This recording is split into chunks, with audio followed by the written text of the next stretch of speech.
Halo guys, selamat datang kembali di Audio Kehidupan. Dan terima kasih ya guys karena kamu sudah memilih hadir di obrolan ini. Dan untuk obrolan kali ini kita bicara jujur banget dan bukan tentang menghakimi siapapun guys. Bukan juga tentang menyuruh kamu hidup sederhana secara paksa gitu. Enggak. Ini adalah obrolan pelan, sopan, dan jujur tentang satu pola pikir yang sering kita remehkan banget. Padahal mungkin justru menyelamatkan banyak orang di tahun-tahun terakhir ini. Dan tema kita hari ini adalah berhenti mengikuti jika belum mampu. Nah, kalimat yang kelihatannya sederhana banget tapi berat untuk dipraktikkan ya kan guys? Dan apalagi di tahun 2026 ini, ketika hidup dipenuhi standar oleh tren dan pembuktian sosial yang kuat banget. Dan seperti biasa di audio kehidupan ini kita akan mengaitkan obrolan dengan sesuatu yang akrab dan membumi banget guys, yaitu mie ayam pedas. Baru aja kemarin aku makan mie ayam pedas. Komen di bawah sini kalau kamu suka banget makan mie ayam pedas. Gimana rasanya guys? Manis, gurih, pedas, atau ayamnya kurang banyak? Komen di bawah sini guys. Dan makanan sederhana ini sangat mengenyangkan banget. Ada sayurnya, ada minyak, ada ayamnya.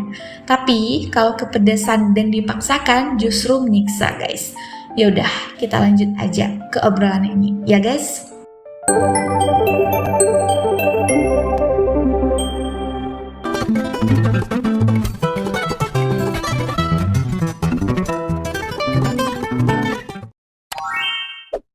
Di tahun 2026 ini adalah tahun dimana standar hidup terlihat semakin tinggi. Kalau kamu gak percaya, buka aja sosmedmu. Dan sementara kemampuan banyak orang justru tersave guys. Media sosial memperlihatkan liburan, barang baru, gaya hidup yang baru, kemudian pencapaian orang-orang, tanpa menampilkan proses di baliknya. Nah, di kondisi seperti ini, mengikuti menjadi refleks. Bukan karena mampu, bukan karena kita mampu lalu kita mengikuti, bukan. Tapi karena takut tertinggal. Jadi ada persaingan ketat nih guys. Disinilah pentingnya pola pikir berhenti mengikuti jika memang belum sanggup. Jangan kamu paksa, ya kan? Lalu, kenapa kita sering memaksa untuk ikut-ikutan? Kenapa guys? Kalau kamu punya alasan yang relevan gitu sama kehidupanmu, kenapa kamu sering memaksa ikut-ikutan? Komen di bawah sini guys. Manusia pada dasarnya ingin diterima, ingin dipuji, dan ingin dianggap setara. Ingin tidak merasa rendah di mata orang lain. Nah, masalahnya ketika mengikuti dilakukan tanpa kesiapan finansial, kesiapan mental, dan emosional, yang muncul bukanlah kebahagiaan, tapi kecemasan, ya kan? Kayak ketakutan gitu guys. Kemudian, banyak orang salah paham. Orang tuh mengira berhenti mengikuti berarti kalah, berarti menyerah. Padahal berhenti mengikuti seringkali adalah bentuk kedewasaan kita. Kamu memilih menunda bukan menghapus mimpimu. Menunda artinya nanti dulu gitu guys. Dan kamu tahu nggak dampak memaksa ikutan saat belum mampu itu seperti apa? Apa yang dampak terlihat itu apa? Jadi ada dampak nyatanya ya guys. Dampak nyatanya adalah hutang konsumtif. Gimana itu guys? Hutang konsumtif adalah hutang yang benar-benar ada, nyata, tapi kita nggak bisa akui bahwa itu terjadi pada kita. Kemudian adanya stres yang berkepanjangan, kepikiran yang berkepanjangan, bikin sakit gitu. Dan rasa iri yang diam-diam merusak diri kita. Yang iri belum apa-apa udah down, gak mau perang dulu, gak mau semangat dulu untuk cari tahu, gak mau belajar dulu. Tapi kita iri aja gitu, diam-diam iri sampai kita merusak diri kita sendiri. Dan kita gak sadar, ini harga mahal dari hidup yang tidak sesuai kapasitas ya guys. Kemudian, dari mie ayam pedas ada analogi yang jujur banget guys. Dengerin ya guys. Mie ayam pedas itu nikmat karena aku suka mie ayam. Mungkin kamu juga suka, atau kamu sering banget makan mie ayam itu guys. Tapi kalau keseringan makan nanti gak sehat ya. Tapi kalau tingkat kepedasannya belum sanggup, lalu dipaksakan demi gengsi, yang terjadi bukan kenyang, malah sakit perut, perih perut kamu. Begitu juga dengan hidup kita, guys. Dan ada cara loh guys untuk menumbuhkan pola pikir berhenti mengikuti itu. Jadi kita mulai aja dulu dari kesadaran ya, dari kesadaran mengenal kapasitas diri kita. Kita harus tahu, oh aku belum sampai ke situ. Apa harus sampai itu, apa syaratnya?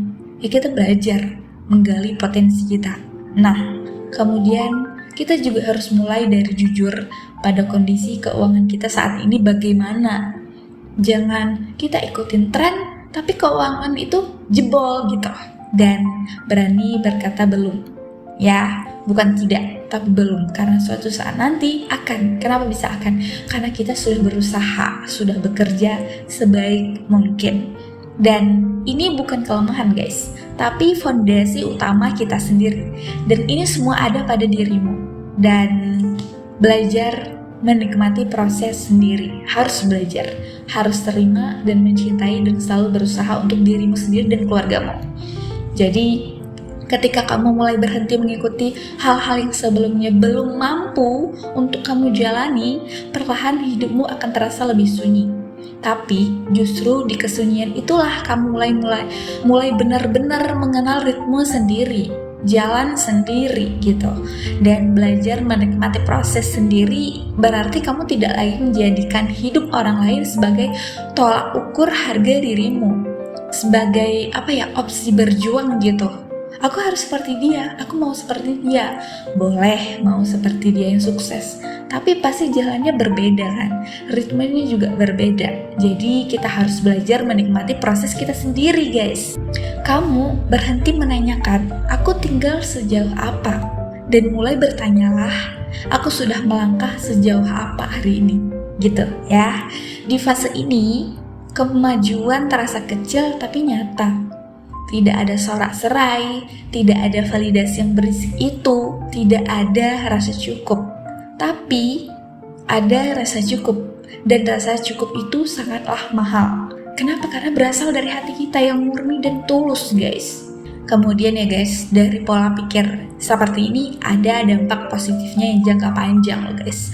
Dan pola pikir berhenti mengikuti jika belum mampu mungkin tidak langsung terlihat hasilnya. Gak langsung melulu hasil, gak langsung melulu dapat duit. Tapi dalam jangka panjang dampaknya sangatlah terasa. Keuanganmu menjadi lebih sehat. Karena apa? Karena keputusan diambil berdasarkan kemampuan kita. Kemampuan kita guys, bukan bukan gengsi, bukan malu gitu, bukan gengsi terhadap kemampuan dan pencapaian orang lain. Tapi mentalmu lebih tenang karena kamu tidak terus-menerus mengejar standar yang bukan milikmu, yang bukan punya kita gitu guys. Dan kamu juga mulai punya kepercayaan diri yang lebih stabil. Dari tenang itu ya kan, bukan percaya diri karena terlihat mampu, tapi karena tahu batas dan arah hidup sendiri. Dan yakinlah guys, kita tuh punya keahlian yang beda-beda, kemampuan yang beda-beda gitu. Dan kita punya ritme kita masing-masing, punya waktunya masing-masing. Dan hiduplah sesuai kapasitas adalah kemerdekaan kita guys. Di titik tertentu ya, kamu akan sampai pada satu kesadaran sederhana tapi dalam banget, yaitu hidup sesuai kapasitas kita. Dan hidup sesuai kapasitas adalah bentuk kemerdekaan kita, bentuk kemerdekaan kebebasan kita. Kamu tidak lagi merasa perlu menjelaskan pilihan hidupmu ke semua orang. Gak perlu jelasin dari A sampai B sampai B sampai Z biar orang-orang tuh mengerti. Gak perlu. Karena tidak perlu membuktikan apa-apa gitu. Kamu berjalan aja sesuai jalurmu, sesuai jalanmu, sesuai pilihanmu, dengan tempo yang bisa kamu jaga. Karena itu kan kita jalan secara sadar gitu. Kita sakit, kita senang, kita bahagia, hasil milik kita juga. Dan kemerdekaan itu bukan berarti hidup tanpa keinginan. Kemerdekaan, kebebasan kemerdekaan atau kebebasan itu hidup bukan tanpa keinginan, tanpa mimpi, bukan. Tapi hidup dengan kendali kita. Kamu tahu kapan saatnya harus maju, harus berjalan itu kapan. Dan kapan saatnya harus menunggu tanpa rasa malu. Dan guys, berhenti mengikuti jika belum mampu bukan tentang membatasi hidup kita, bukan tentang stop gitu. Ini tentang menyiapkan diri kita agar suatu hari kamu mengikuti dengan tenang, tanpa luka membandingkan kamu dengan temanmu, ya kan? Dan semoga dari video ini ada hal positif yang bisa kamu ambil ya guys. Kita belajar sama-sama, kita bicara sama-sama, kita berjuang sama-sama, dan kita saling support satu sama lain guys. Dan komen di bawah sini kalau kamu kamu lagi merasa capek dan kamu tapi tetap berjuang gitu. Kita berjuang sama-sama guys. Kamu gak sendirian karena kita di sini di audio kehidupan ini selalu bahas pengalaman manusia. Dimulai dari yang apa aku alami dan apa yang aku lihat di sekelilingku.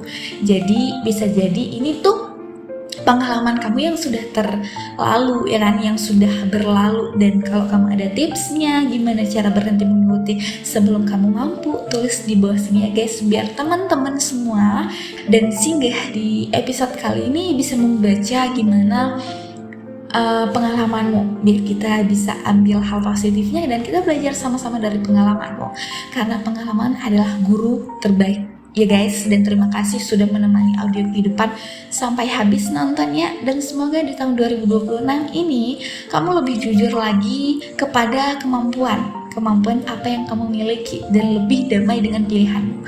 Dan bye-bye, sampai jumpa di obrolan berikutnya. Jangan lupa selalu semangat, berdoa, dan jangan lupa kamu gak boleh melewati makan, oke? Gak boleh melewati sarapan, makan siang, dan makan malam. Dan tentunya harus mencintai dirimu sendiri. Bye-bye guys.